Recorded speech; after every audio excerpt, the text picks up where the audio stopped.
Aja lah ya. Assalamualaikum warahmatullahi wabarakatuh. Waalaikumsalam warahmatullahi wabarakatuh. Alhamdulillah kita hari ini berkumpul di ruang kantor SD Negeri 5 Tebankarai pada acara tanggal 10 Juni 2024 pada acara presentasi dari Ibu Susilawati dengan judul Diseminisasi Budaya Positif. Sebelum mulai, marilah kita semua mengucapkan lafaz basmalah.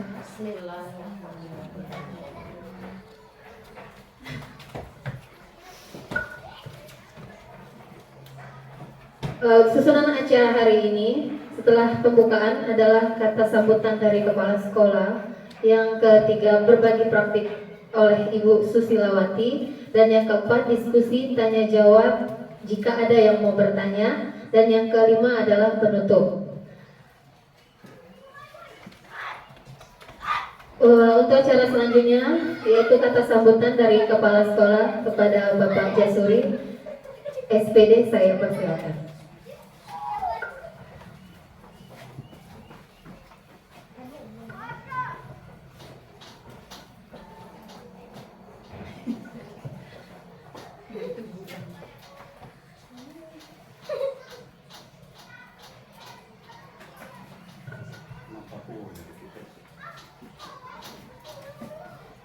Assalamualaikum warahmatullahi wabarakatuh.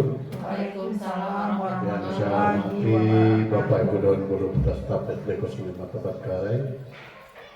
Pada saat ini kita masih memberikan kelanjutan daripada ada salah satu guru kita yang mendapatkan tugas guru penggerak. Ini adalah sebagai motivasi kita pada guru yang belum menjadi guru penggerak seperti Pak Yoga, Ibu Ria, dan Ibu Marisa serta Ibu Reni. Ini tidak lain tidak bukan, kita ini dituntut oleh zaman, ya. Dituntut oleh zaman, harus bisa, harus mau. Di mana perkembangan zaman sekarang yang dituntut itu baru sekarang kurikulum merdeka. Ya, kita kebetulan sekolah kita sudah melaksanakan kurikulum merdeka, walaupun kita baru 1 tahun itu merdeka global. Ya, silakan.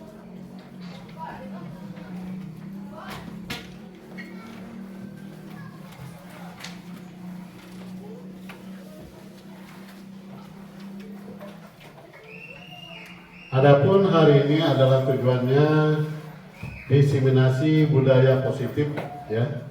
Itu nanti bisa kita lihat penjabaran daripada Ibu Susi tentang diseminasi budaya positif yang diberikan kepada kita. Mungkin di sana nanti banyak hal-hal baru yang akan kita temukan, yang akan kita dapatkan itu untuk demi pendidikan yang akan kita laksanakan lebih maju dan lebih akurat, ya. Itu supaya nanti kita dapat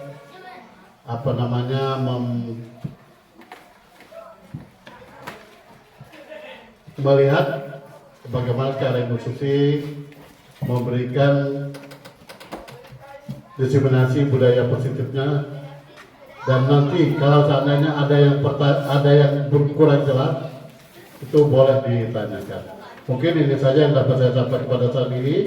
Lebih dan kurang minta maaf. Saya tutup. Wabillahi taufiq wal hidayah. Assalamualaikum warahmatullahi wabarakatuh.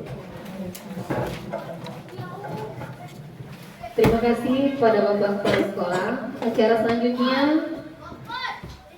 yaitu penyampaian dari Ibu Susilawati tentang diseminisasi budaya positif. Kepada Ibu Susi, saya persilakan.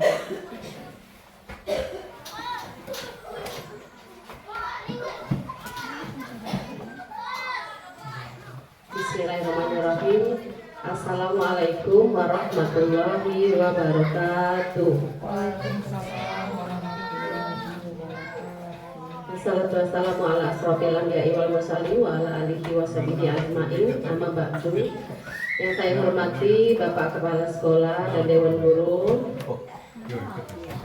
Alhamdulillah, puji syukur kehadiran Allah Subhanahu wa taala yang mana di pagi hari ini kita masih diberikan kesehatan sehingga kita dapat berkumpul di sekolah yang kita sayang ini dengan penuh rasa bahagia. Allahumma sholli ala sayyidina Muhammad wa ala ali sayyidina Muhammad. Semoga dengan memperbanyak memperbanyak salawat di yaumil akhir, kita diakui sebagai umat Nabi besar Muhammad Sallallahu Alaihi Wasallam. Baik, terima kasih saya ucapkan kepada Bapak Kepala Sekolah dan Dewan Guru yang mana telah mengizinkan saya untuk berbagi praktik baik hari ini. Jadi praktik baik hari ini tentang budaya positif, yang mana kita ketahui bahwa budaya positif itu nilai-nilai keyakinan dan kebiasaan yang ada di sekolah kita. Jadi namanya budaya itu kebiasaan-kebiasaan, keyakinan-keyakinan yang ini kita arahkan ke arah yang positif, berarti arah yang baik. Yang mana di sekolah kita sudah melaksanakan budaya-budaya positif itu, seperti yang pertama saya tampilkan di sana upacara bendera. Di sana kita mengharapkan anak-anak kita nanti punya rasa percaya diri dan rasa tanggung jawab bila dibebani suatu tugas atau amanah. Di sana juga kita biasa menerapkan di sekolah kita untuk acara halal bihalal. Paling tidak dengan kegiatan positif itu melunturkan dosa-dosa di antara kita semua.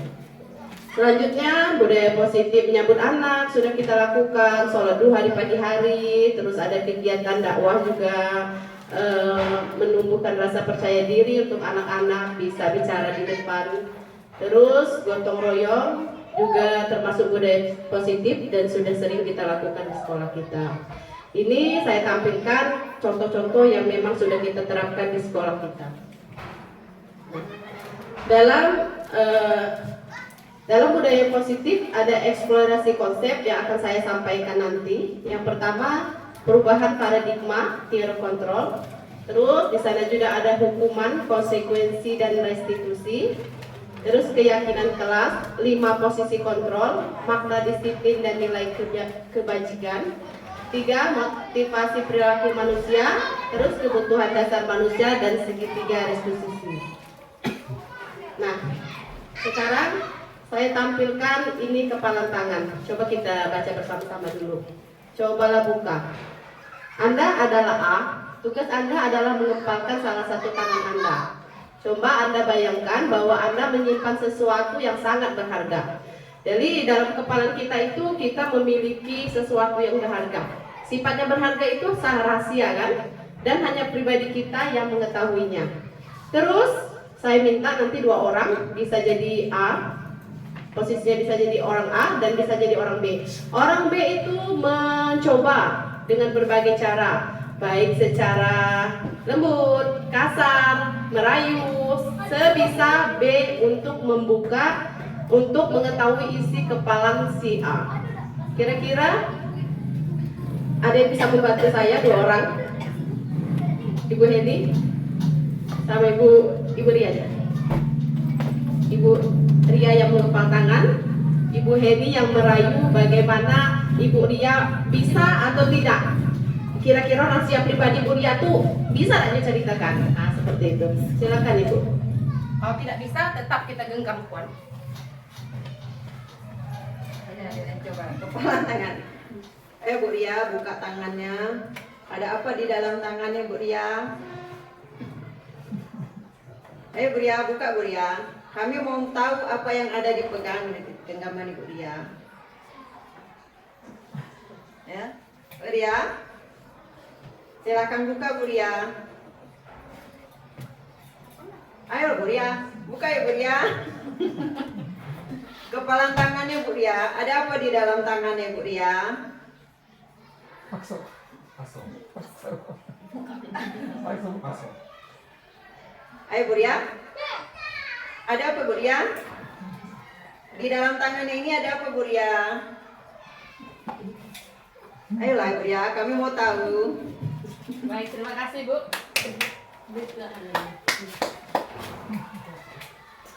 Jadi ya, itu tampilan kalau kita punya prinsip hidup atau punya sesuatu.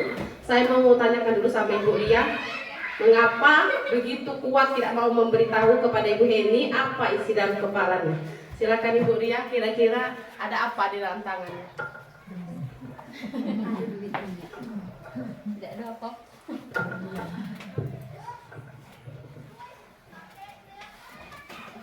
Kenapa?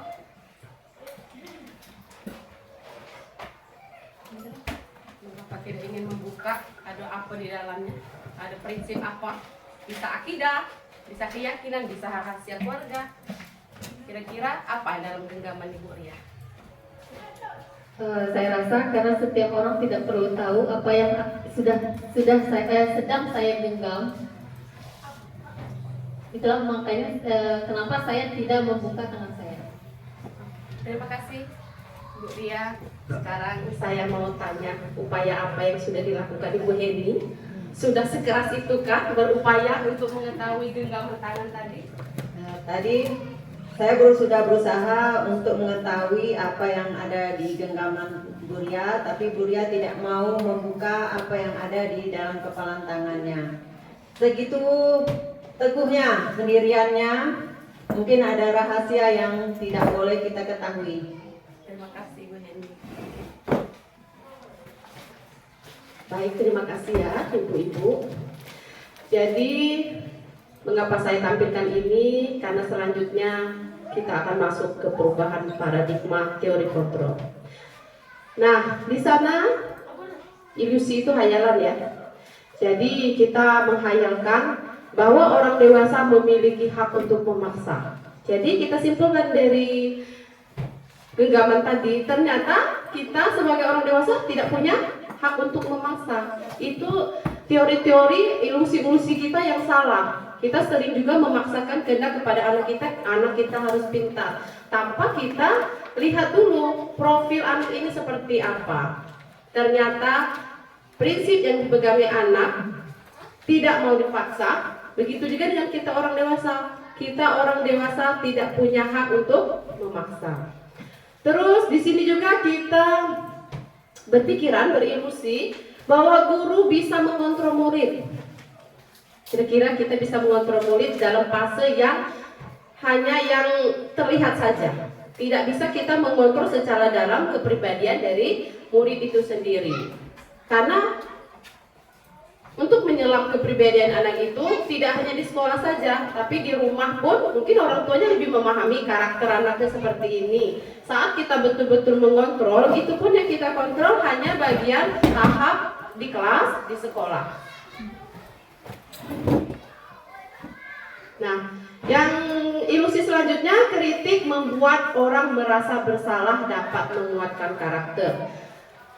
Di sini saya tampilkan, kita kadang-kadang tanpa sadar mengkritik seseorang, baik sesama guru ataupun sesama murid. Kita berpikiran dengan kita mengkritik anak bahwa akan tumbuh karakter. Tapi itu ternyata hanya ilusi, hanya hayalan kita saat anak kita kritik, seperti itu. Ternyata itu tidak menumbuhkan karakter, tapi hanya membuat anak tersebut menjadi down.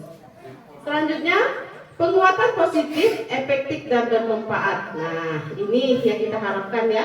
Hayalan yang memang kita harapkan adanya dorongan-dorongan positif. Sebenarnya dorongan-dorongan positif itu tidak hanya dari guru, dari teman juga bisa, dari rumah itu yang utama untuk membuat anak merasa bermanfaat. Selanjutnya,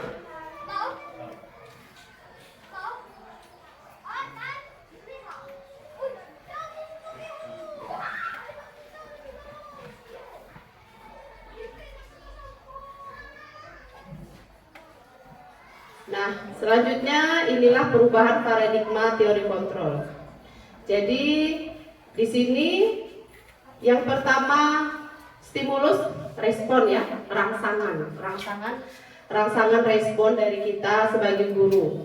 Pada kenyataan kita memandang murid, memandang kita juga sesama guru, bahwa orang itu kita pandang memiliki kebutuhan sama.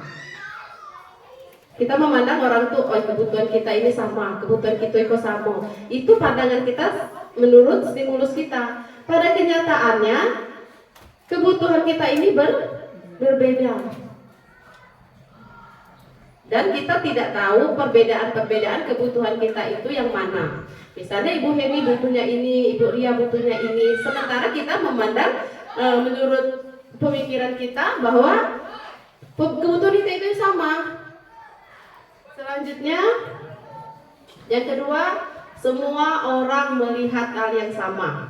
Sekarang ibu-ibu, bapak-ibu memandang saya, kira-kira pemikirannya sama tidak? Pasti beda ya. Ibu Hedi mungkin melihat jilbab saya hari ini. Ibu Marisa mungkin melihat sepatu saya. Nah, Ibu Lucy mungkin melihat warna lipstik saya. Jadi setiap kita itu mempunyai pandangan yang berbeda saat kita melihat. Apalagi yang melihatnya jauh seperti gunung. Mungkin kita lihat, oh daunnya menghijau, warna yang biru. Setiap orang mempunyai penglihatan yang tidak sama. Terus apa yang kita lakukan? Berarti kita harus memahami gambaran yang berbeda pada setiap orang. Terus stimulus respon yang ketiga, kita mencoba merubah orang agar berpandangan sama dengan kita. Nah ini saya rasa tidak mungkin ya. Iya betul, sangat tidak mungkin. Karena kita cukup dengan memahami pandangan orang lain tentang dunia. Jadi kalau pandangan teman kita seperti ini, kita cukup memahami, oh ini pandangan mereka, oh ini pandangan orang lain tentang sesuatu yang kita lihat, baik dalam segi kehidupan tentang kita ataupun tentang anak murid kita. Terus yang keempat, perilaku buruk dilihat sebagai suatu kesalahan. Kita kalau nengok anak belagu langsung berpikiran buruk ya. Terus anak berkata kasar, anak kira-kira tidak menyenangkan, itu pasti di benak kita selalu berpikiran kalau itu langsung buruk. Ternyata apa yang dilakukan anak-anak itu pada teori kontrolnya punya tujuan. Nanti kita akan bahas tujuan-tujuan di bawah. Ada 5 posisi kontrol di bawah nanti. Terus yang kelima, orang lain bisa mengontrol saya. Nah kita lihat kepalan tangan yang dipegang Ibu Ria, begitu kukuh, begitu kuat untuk tidak membuka. Berarti teori kontrolnya apa? Kita tidak bisa mengontrol orang lain, hanya diri kita sendiri yang bisa mengontrol baik buruknya. Cuman kalau untuk kita, takaran orang dewasa ini, kita sudah bisa membedakan mana yang baik, mana yang buruk. Terus pada stimulus respon, model berpikir menang kalah. Jadi kita selalu dalam hidup ini ada istilah menang dan kalah. Padahal pada dasarnya kita dalam diri kita itu menginginkan menang dan menang. Itu kenyataan yang memang kita hadapi dalam kehidupan ini. Nah, sekarang kita masuk ke makna disiplin. Jadi kita dalam dunia pendidikan sekarang ini, kita berkiprahnya, panutan kita itu filosofi Ki Hajar Dewantara ya. Jadi beliau itu mengatakan, di mana ada merdeka maka disitulah harus ada disiplin yang kuat. Di sini saya tuliskan juga, sungguh pun disiplin itu bersifat self discipline. Saya nggak bisa bacanya ini Bu, kebetulan nggak berbahasa Inggris. Jadi disiplin itu dari dalam diri kita sendiri. Dengan berusaha keras, kita mewajibkan diri kita untuk disiplin. Kalaupun kita tidak bisa, terpaksa suatu organisasi, suatu sekolah itu untuk mendisiplinkan kita. Ini menurut Ki Hajar Dewantara. Lanjut, masih tentang makna disiplin. Seseorang yang memiliki disiplin diri berarti mereka bisa bertanggung jawab terhadap apa yang dilakukan mereka. Mereka mendasarkan tindakan mereka pada nilai-nilai kebajikan universal. Jadi nilai-nilai kebajikan itu nilai-nilai yang baik ya Bapak Ibu. Kita cerminkan dalam profil pelajar Pancasila. Yang pertama, beriman dan bertakwa kepada Tuhan Yang Maha Esa, berakhlak mulia, berkebinekaan global, gotong royong, mandiri, bernalar kritis. Jadi itu contoh-contoh dari nilai kebajikan. Dan insya Allah sekolah kita sudah mulai guyur-guyur, emang dari dulu juga kita tidak pernah melewatkan profil pelajar Pancasila. Dan ini juga hal-hal yang kita harapkan dari anak-anak didik kita. Nah, kita masuk ke pengertian disiplin positif. Itu tulisannya agak salah ya Bu. Disiplin positif adalah salah satu cara penerapan disiplin yang bertujuan untuk menumbuhkan kesadaran serta memberdayakan murid untuk melakukan sesuatu tanpa ancaman, hukuman, dan penghargaan. Jadi di sini kita menciptakan dari yang saya pelajari di materi CGP itu, saya berpikiran kalau kita itu biasa mendisiplinkan anak itu dengan peraturan ya Bapak Ibu. Kita buat peraturan, kita harapkan anak itu untuk disiplin. Ternyata teori-teori yang kita lakukan itu salah. Mungkin bukan salah ya, tidak kurang tepat. Karena mengapa? Kalau seandainya kita ancam-ancam, jangan pakai baju seragam, jangan datang telat, jangan tidak nulis. Ternyata anak itu ada berubah? Tidak. Karena mereka tumbuh dalam ancaman. Sepertinya mungkin tidak sekarang kita ketemu dari zaman kita sekolah sudah punya peraturan. Akhirnya kita terancam dengan peraturan yang ada. Hukuman. Nah, siapa telat Kak Ibu kasih sanksi. Lari keliling lapangan, cuci WC. Itu yang kita tanamkan selama ini ya. Jadi harapan nanti kita berupaya untuk tidak menanamkan hal-hal yang seperti ini lagi. Terus selanjutnya penghargaan. Juara 1 kasih, juara 2 kasih. Anak yang datang itu nanti kita berpikirnya bagaimana ya? Berpikirnya itu bagus ya. Berpikiran kita untuk memotivasi anak tumbuh. Ternyata motivasi itu hanya penguatan dari eksternal, bukan dari dalam diri anak tersebut. Tapi dari luar. Apa yang kita harapkan anak itu punya motivasi dalam dirinya. Jadi tanpa peraturan, tanpa ancaman, tanpa penghargaan, kita mengharapkan anak tersebut bisa punya motivasi belajar. Tapi untuk sampai sekarang kayaknya belum terjadi ya Bapak Ibu. Tanpa penghargaan, tanpa ancaman, tanpa itu sepertinya terlihat santai malahan. Nah, kita merubah paradigma itu. Mungkin itu PR kita bersama termasuk saya. Saya itu kalau di kelas 5, anak kita yang istimewa, Bu Marisa, saya selalu memotivasi anaknya nggak usah saya sebutkan ya. Untuk kadang saya kasih makanan, kadang kasih saya uang. Saya ingin lihat dia bisa baca. Tapi ternyata akhirnya anak itu ketergantungan.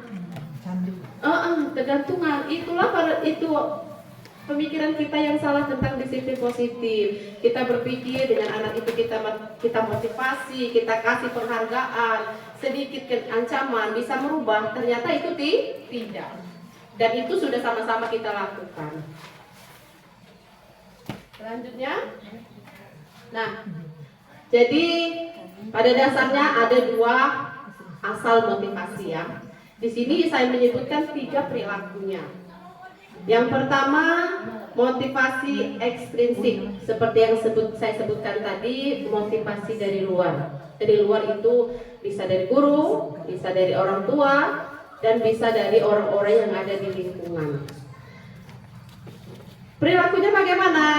Untuk menghindari ketidaknyamanan atau hukuman. Jadi anak itu berusaha untuk disiplin, berusaha untuk menulis itu hanya karena ada motivasi kita. Karena anak itu hanya untuk menghindari ancaman, hanya untuk menghindari hukuman. Ayahku datang tepat waktu, biar Kak tidak disuruh nyuci WC. Ayahku nulis, biar Kak naik kelas. Jadi anak itu punya motivasi karena dorongan kita, ekstrinsik dari kita. Atau sering kita kasih imbalan-imbalan, penghargaan-penghargaan. Akhirnya anak itu kecanduan untuk motivasinya didorong oleh orang lain. Jadi yang kita harapkan ini yang mana? Yang ini, motivasi intrinsik. Ini yang ada dalam diri kita, yang ada dalam diri anak. Untuk apa? Untuk menjadi orang yang mereka inginkan dan menghargai diri sendiri dengan nilai-nilai yang mereka percaya. Jadi kita berharap ini, kita sebagai guru ini cuma punya harapan ya, seperti visi kita kemarin, kekuatan visi kita harapan dan doa. Kita punya harapan kalau pada suatu hari anak kita itu termotivasi karena dari dalam dirinya, termotivasi untuk belajar, termotivasi untuk tidak berbuat kasar, termotivasi untuk hidup damai bersama teman-teman. Itu harapan kita di kedepannya.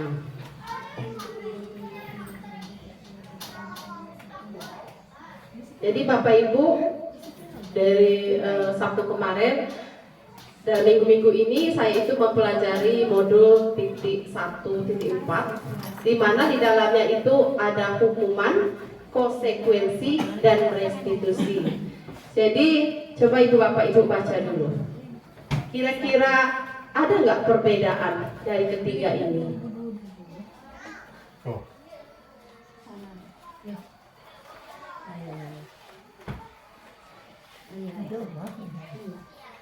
Dapat ya? Ada yang disepakati, ada yang dapat ya? Kita lihat ada perbedaan. Jadi saya jabarkan lagi. Kalau hukuman itu bersifat satu arah dari pihak sekolah ataupun guru. Jadi kita itu jarang sekali menanyakan, nak, peraturan kelas itu apa? Kita buat sendiri, kita tempel. Terus kali baca tidak ke anak, benar nggak? 1, datang tepat waktu. 2, tidak boleh ini. 3, tidak boleh ini. 4, tidak boleh ini. Akhirnya anak terasa pokok peraturan apa? Tidak mengerti maksudnya. Itulah yang kita lakukan selama ini. Terus yang kedua, konsekuensi. Sudah disepakati murid. Murid tidak nyaman untuk jangka waktu pendek. Jadi kadang-kadang kita punya kesepakatan di kelas. Tidak ngobrol saat belajar. Tidak keluar masuk saat belajar. Tidak mengganggu teman saat belajar.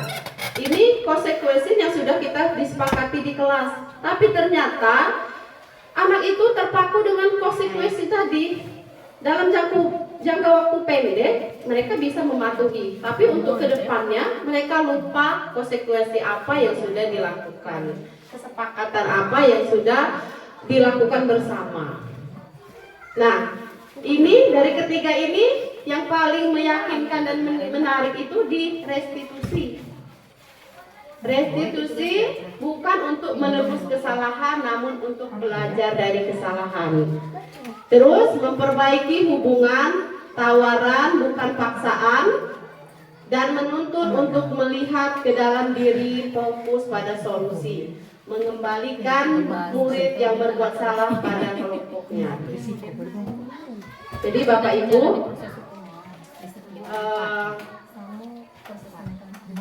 saya Ibu Lia, tolong turunkan dikit yang kolom ini, kayaknya susah banget. Nah, saya punya perbandingan antara hukuman dan konsekuensi. Coba kita baca bersama-sama. Mana yang masuk hukuman, mana yang masuk konsekuensi. Coba dilihat dulu Pak Yoga, kira-kira mana yang termasuk hukuman atau mana yang termasuk konsekuensi.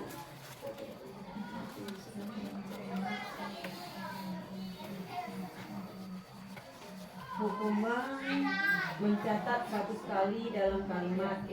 Saya bacakan ya Ibu, nanti Bapak Ibu yang menjawab. Yang pertama, mencatat 100 kali dalam kalimat, saya tidak akan terlambat lagi. Itu termasuk hukuman atau konsekuensi? Hukuman. Sepakat? Sepakat itu hukuman? Mencatat konsekuensi ya. Sepakat nggak? Jadi mencatat dalam buku 100 kali, saya tidak akan terlambat. Kira-kira? Konsekuensi atau hukuman? Hukuman atau konsekuensi? Hukuman. Hah? Karena mengapa ini termasuk hukuman? Karena anak mentulis dalam waktu beberapa jam. Yang kedua, membersihkan coretan yang dibuat di meja tulis. Ini konsekuensi ya. Nah, karena kita punya kesepakatan sebelumnya. Siapa yang mencoret silahkan bersihkan sendiri. Jadi itu konsekuensi kesepakatan yang sudah kita lakukan di kelas. Terus yang ketiga, murid diminta untuk push up karena tidak menggunakan masker ke sekolah. Hukuman. Terus menggantikan kertas juga teman yang telah dicoret-coret. Hukuman apa konsekuensi? Konsekuensi. Mengapa di sini konsekuensi? Karena kita pasti sudah punya kesepakatan di kelas. Siapa yang mencoret buku teman, maka terus merapikan kelas karena telah membuat banyak sampah saat istirahat. Ini termasuk apa? Konsekuensi. Terus mengantar teman ke UKS dan mengobatinya karena mendorong saat olahraga. Ini termasuk konsekuensi. Selanjutnya membersihkan kolam sekolah. Sekolah kita nggak ada kolam ya Bapak Ibu.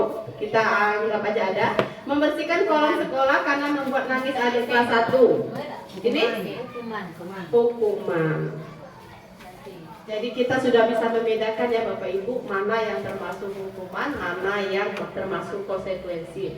Kira-kira dua ini bisa kita terapkan tidak untuk saat sekarang ini? Bisa kita terapkan atau kita tinggalkan? Bisa. Nah, yang mana Bapak? Konsekuensi. Iya. Karena mengarah ke budaya positif itu lebih ke konsekuensi. Nah, ini tampilan dihukum oleh penghargaan. Jadi bahasanya sepertinya rancu ya Pak. Dihukum oleh penghargaan. Maksudnya itu Pak, jadi anak itu merasa terbebani, merasa termotivasi karena ada penghargaan seperti yang saya ungkapkan tadi. Mungkin untuk kedepannya, karena kurikulum Merdeka kita ini bakalan jadi kurikulum nasional, mungkin dihilangkan hadiah, penghargaan, itu sudah tidak digalakkan lagi. Karena mengapa? Karena satu, penghargaan tidak efektif. Jadi kalau saya perhatikan misalnya yang pintar di kelas 1 itu dia dapat penghargaan, yang tidak pintar merasa tidak punya motivasi. Pasti si itu lagi yang dapat. Akhirnya motivasi itu tidak muncul. Yang kedua, merusak hubungan. Penghargaan merusak hubungan. Sepakat Bapak Ibu? Sepakat ya? Penghargaan mengurangi ketepatan. Sepakat ya? Penghargaan menurunkan kualitas. Nah, kalimat yang menurunkan kualitas ini kualitas anak ya. Jadi karena anak tadi sudah merasa, pasti yang dapat hadiah itu lagi. Akhirnya mereka yang punya kualitas tidak mau menampilkan. Akhirnya timbul rasa tidak percaya diri. Terus penghargaan mematikan kreativitas anak. Ini karena setiap anak itu punya kreativitas masing-masing, tapi karena sudah cenderung dengan penghargaan tadi, dia yakin gak dapat, akhirnya kreativitas itu terhambat. Anak-anak tidak mau memunculkan kreativitas yang ada. Apa Pak? Lanjut ya. Lanjutkan. Di hukum ini kita sudah saya bahas tadi, kita lewatkan saja ya Bapak Ibu. Penghargaan efektif jika menginginkan seorang melakukan yang kita inginkan dalam jangka waktu. Nah ini masuk ke ini susah. Nanti dikit ibu ya. Karena layarnya ini.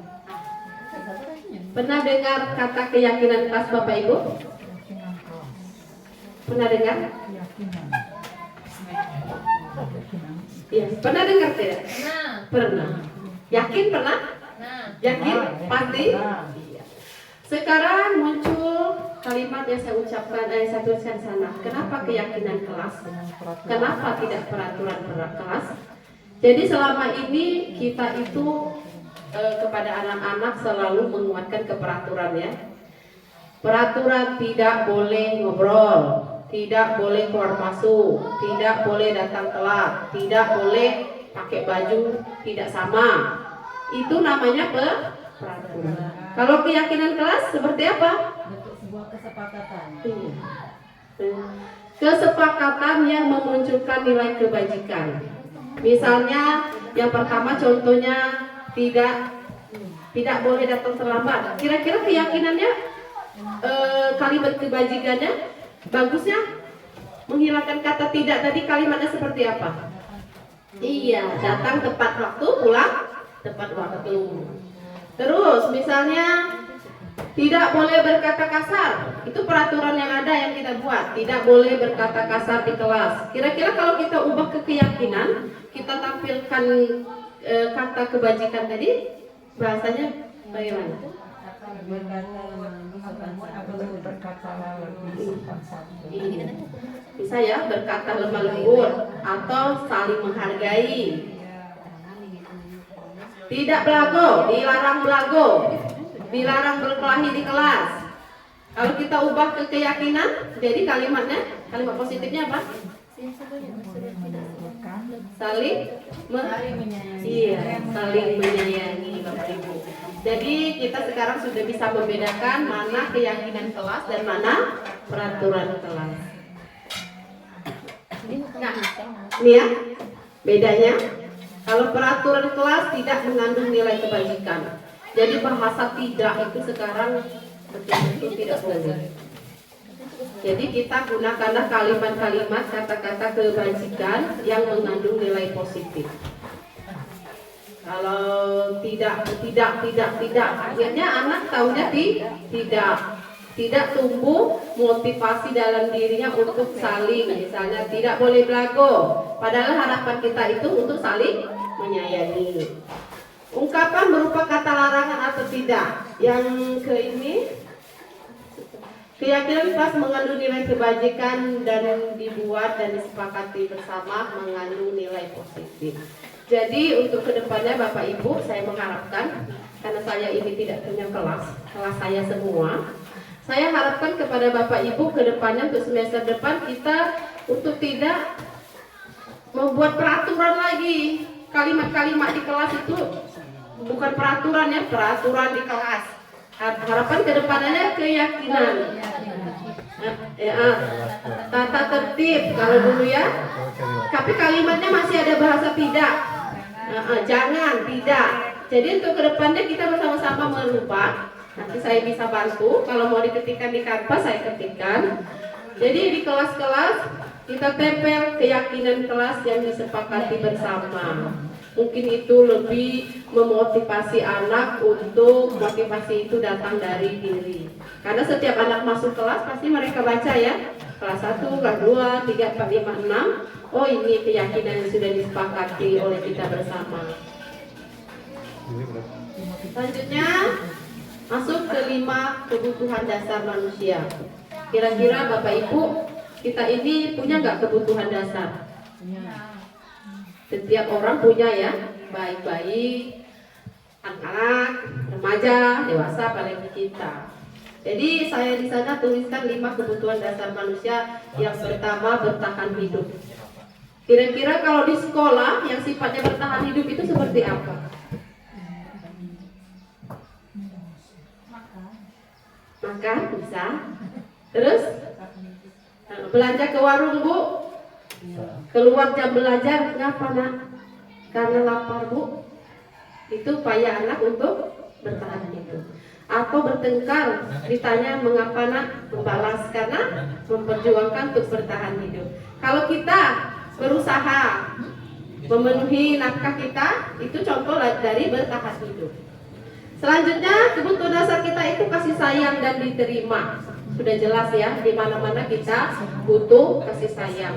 Murid juga seperti itu, butuh kenyamanan, kasih sayang dari kita ataupun kasih sayang sesama.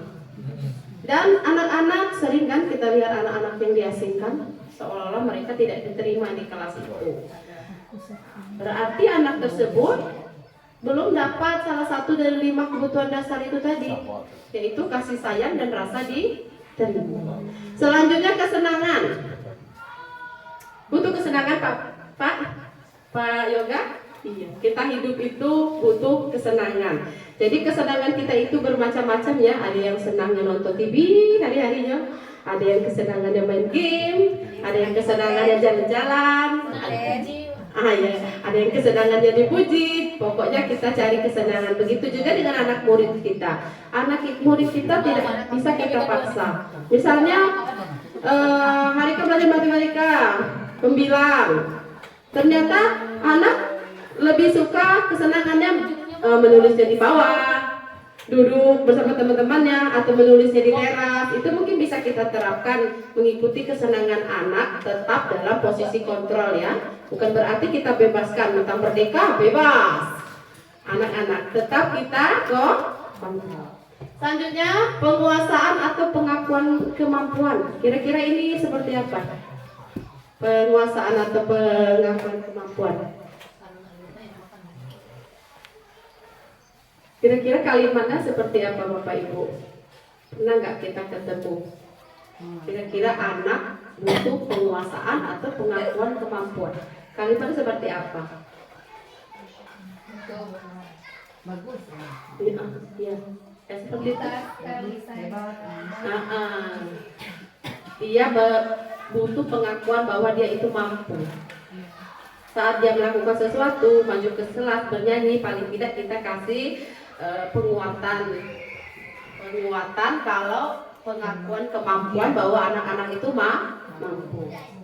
Terus kebebasan, apa seperti merdekanya kita kurikulum, maksud kebebasan di sini? Kira-kira bebas di sini seperti apa? Bebas terkontrol. Bebas terkontrol. Kebebasan itu dalam artian kita kembali ke profil minat bakat anak. Jadi kalau anak itu gaya belajarnya audio, mendengarkan, ya kedepannya saya berharap sekali ada sarana prasarana di kelas. Jadi kalau anak yang kita sudah lihat anak ini gaya belajarnya audio, kita hidupkan musik. Kalau saya itu ngajar tentang sholat, saya tentukan suara dari niat sholat sampai salam.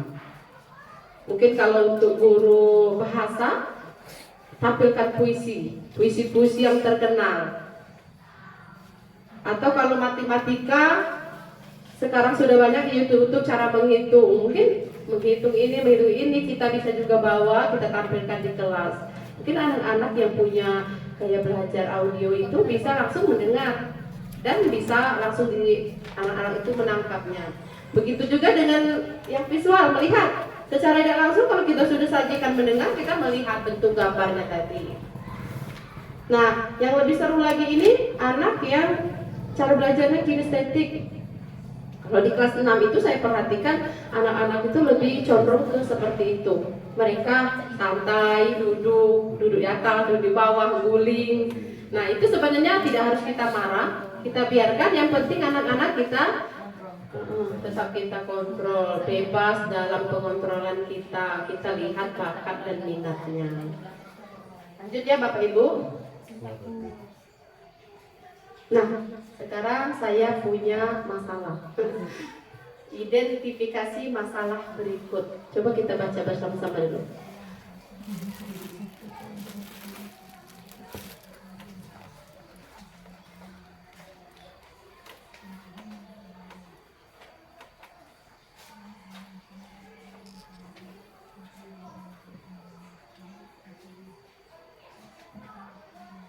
Jadi, Bimo seorang anak kelas 1 selalu berlari keluar kelas menuju jalan raya di depan sekolahnya yang ramai dengan kendaraan. Tingkahnya membuat guru Bu Ani bingung dan seringkali lari mengejarnya. Ada beberapa kemungkinan jawaban yang diberikan Bimo. Identifikasi kebutuhannya ini dipenuhi oleh Bimo jika respon Bimo seperti di bawah ini.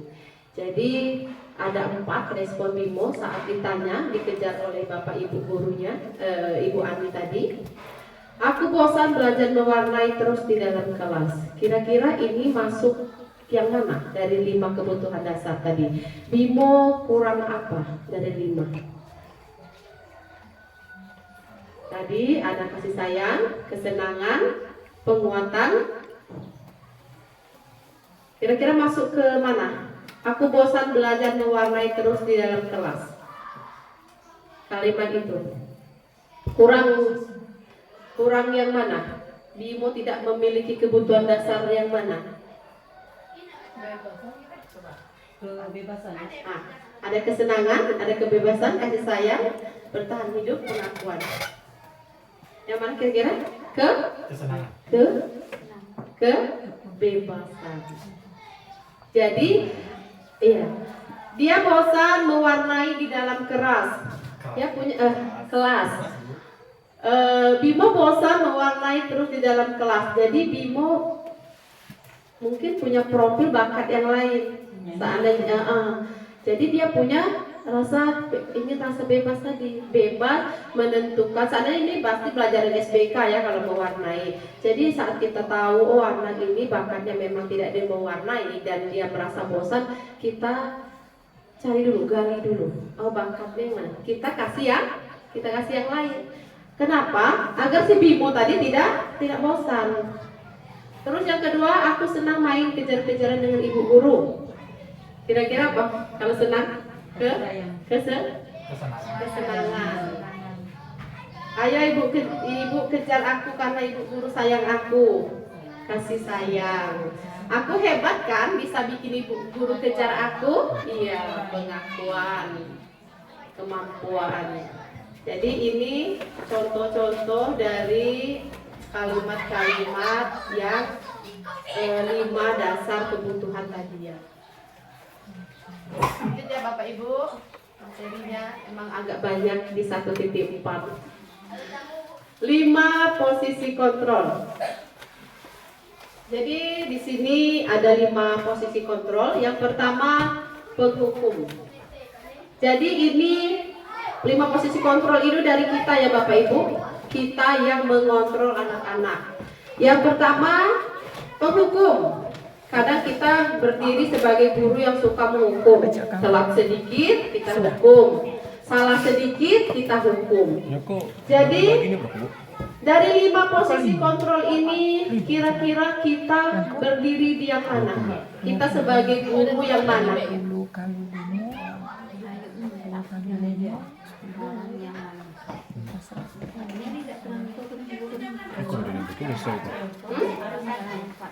Boleh, lebih dari itu boleh. Nanti kita cari mana yang paling cocok untuk kita.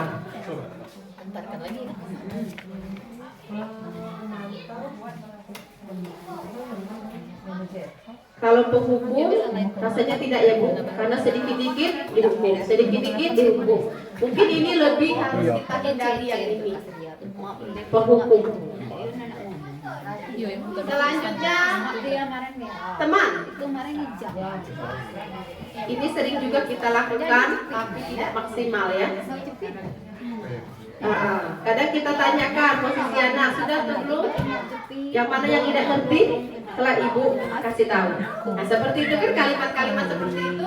Jadi kita seolah-olah menganggap peserta didik kita tadi seperti teman kita. Terus pemantau. Nah pemantau ini dikit-dikit mengaitkan dengan peraturan di sekolah. Tadi ibu tengok kau bolos, kau cuci WC. Ibu tengok tadi kamu ngecek kawan, kau keliling lapangan. Ini lebih cenderung ke pemantau, guru sebagai pemantau. Jadi kita berusaha untuk meninggalkan yang 4 ini. Berusaha. Pembuat merasa bersalah, ini kalimatnya apa? Duduklah we, capek ibu nih. Duduklah we, dah enak kada tengok kepala sekolah. Pernah kita ungkapkan seperti itu? Duduklah manis, diamlah, tidak enak ditengok wali murid. Pernah kita ungkapkan? Nah, jadi pembuat merasa bersalah. Ini 4 ini untuk kedepannya kita berupaya. Namanya upaya itu pasti ada hambatan ya Bapak Ibu. Jadi kita lebih menekankan ke manajer. Jadi dalam manajer ini mencakup semua aspek. Posisi kita sebagai guru ke yang manajer. Kita tepuk semangat dulu lah. Yuk, biar semangat. Tolong berdiri sedikit. Sedikit sebentar. Yuk. Nanti kita lagi. Gampang untuk tepuknya. Masih kuat Ibu Mil? Bu Meli agak sebelah situ, Bu Meli. Ibu Meli agak ngadap ke situ. Tidak ada. Jadi tepuk tepuk is the best gitu ya. Tepuk is the best, tepuk seperti biasa. I am is the best. You are is the best. We are is the best. Bisa Bapak Ibu? Tepuk is the best. I am is the best. You are is the best. We are Iya. Ulangi lagi ya. 1, 2, 3. Tepuk is the best. I am is the best. You are is the best. We are is the best. I am is the best. You are is the best. We are is the best. Iya, belum semangat. Gitu. Saya lagi Bu Ria. Semangat Bu Ria. Yuk, tepuk is the best. I am the best. You are the best. We are the best. I am the best. You are the best. We are the best. Iya, terima kasih Bapak Ibu. Masih semangat ya dengan suara saya. Iya. Ya. Lanjut ya, kasih semangat. Boleh sambil menikmati, boleh sambil minum, boleh. Lanjut ya. Nah.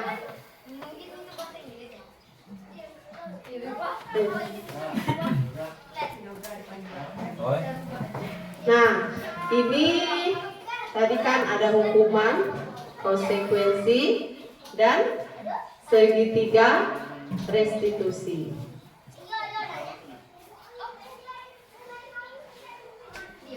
Yang pertama, ini gunanya, kita cari gunanya dulu ya.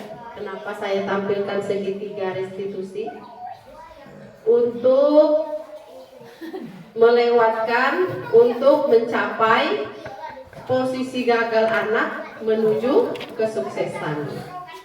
Jadi yang pertama kita lakukan validasi tindakan yang salah. Jadi kalau kita punya kasus di kelas atau di sekolah kita, misalnya anak-anak kita tadi berdekat dengan temannya, jadi tidak langsung.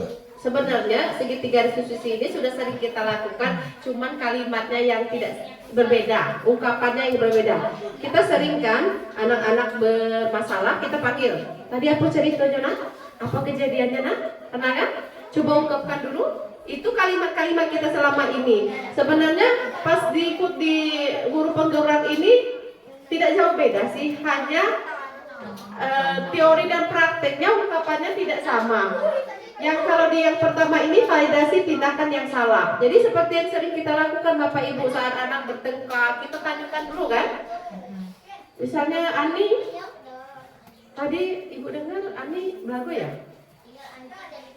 Apa masalahnya nak? Nah itu sering kita lakukan ya. Cuman kita kadang lupa menguatkan seperti ini. Kalau di segitiga restitusi, setelah Ani mengungkapkan, iya Bu, tadi si Ita nyontoh buku aku Bu, jadi aku marah-marah. Jadi kita lupa menguatkan. Kalau di segitiga restitusi ini kita menguatkan seperti ini. Baik, misalnya Ani, marah itu boleh, berbuat salah itu boleh. Tapi alangkah lebih baiknya untuk tidak melakukan hanya mukul, mencari buku. Penguatan-penguatan itulah yang ada di restitusi, segitiga restitusi. Menstabilkan identitas. Jadi setelah kita kasih penguatan kepada si Ani tadi, marah, kesal itu wajar saja karena kita manusia, rasa kesal itu boleh. Tapi Ibu sangat bersyukur kali misalnya Ani tidak mencabik buku si Ita tadi. Setelah itu kan anak-anak kalau kita ungkapkan tidak langsung dengan emosi, tidak dengan marah, anak punya pengembalian diri. Yang tadinya kan kalau anak-anak bermasalah kan dia tegang ekspresinya cak-cak, kalau dimarahin Bu Heni tuh, dimarahin Bu Meli, di benaknya kan seperti itu. Jadi kita tanamkan penguatan lewat validasi tindakan yang salah. Setelah kita tahu, oh anak itu tadi kesalahannya di sini, terus kita kasih penguatan. Setelah anak itu stabil, kita tanyakan keyakinan, karena kita sudah punya keyakinan kelas. Kira-kira Ani keyakinan kelas mana yang Ani langgar tadi? Misalnya Ani jawab saling tidak menghargai Bu, tidak menghargai teman Bu karena marah-marah. Setelah dia sadar, apakah keyakinan kelas itu penting Ani? Penting. Menurut Ani misalnya seperti itu kan. Terus bisakah Ani memperbaiki masalah ini? Kita gali sendiri kepada anak. Kalau saya pelajari itu sudah sering ya kita lakukan, cuma bahasa penguatannya saja yang belum di sekolah kita ini. Karena kita itu lebih identik ke bahasa ibu, bahasa dusun kita, karena anak lebih memahami daripada kita. Bisakah Ani membesarkan masalah ini dengan kalimat seperti itu kan agak susah kalau anak-anak kita. Jadi kalau kita palingan terus selanjutnya sama mana itu ingin damai seperti itu. Sebenarnya itu sudah sering kita lakukan di sekolah kita ini dan akhirnya punya titik terang, paling tidak anak-anak juga bisa berdamai. Nah, di bawah ini saya sajikan, coba berikan video. Oh itu videonya tidak ada di situ ya? Oh nanti lihat, kita tampilkan dulu.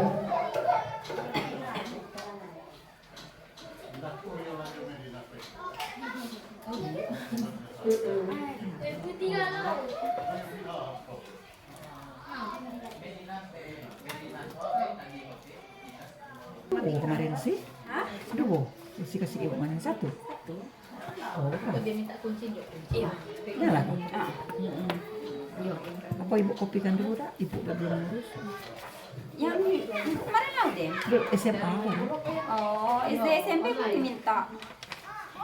Kopi aja. Kau tinggal di sekolah gitu juga kan? Dia ada fotokopi gitu. Bukan itu aja. Baik Mesti Bapak kasih Ibu, nanti saya sepertinya jaringan kita tidak ada, jadi saya tidak bisa menampilkan video ini. Video tentang restitusi. Dalam bu dekat SD. Oh, tahu aku yuk belakang SD kan? Iya belakang SD. Ai, dapur. Winda. Iya. Nah, SD sebelumnya. baik, terima kasih Bapak Ibu. Mungkin ini paparan saya tadi tentang budaya positif yang sudah saya pelajari di pembelajaran guru penggerak ini. Jadi harapannya nanti di kedepannya Bapak Ibu punya gambaran kalau mempelajari budaya positif itu seperti itu. Langsung aja ya Bapak Ibu, mungkin ada yang ingin ditanyakan tentang budaya positif tadi. Kira-kira apa, atau yang materi lain juga tidak apa-apa, kira-kira tentang apa, atau tentang CGP, tentang apa, boleh ditanyakan. Ini Marisa, lu cari yang Zakman di atas itu.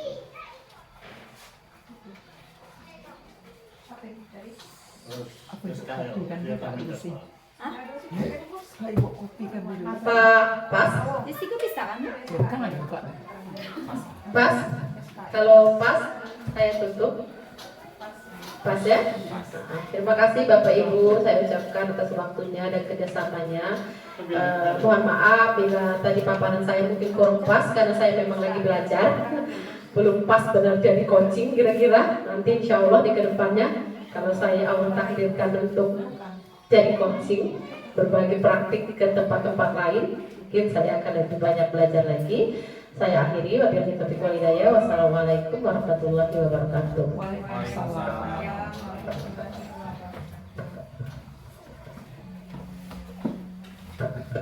Kasih saksi dulu, ijazah saksi dulu kan dari kawan SMP. Terima kasih Bu Susi atas pemaparannya. Itulah kan. Kamu keterangan. Pada hari ini kami mengucapkan pakai materai.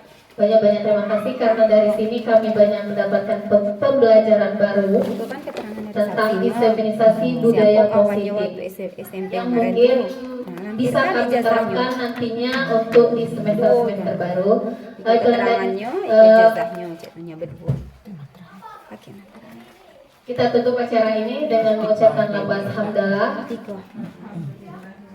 Mencari orang dari mana-mana. Kuliah Jakarta. SMP-nya. Saya akhiri. Wabillahi taufiq wal hidayah. Wassalamualaikum warahmatullahi Sama cak ikut juga wabarakatuh. dah. Yang SMA kemarin. Atau mau SMP. Tidak, ikonya berkasnya cak.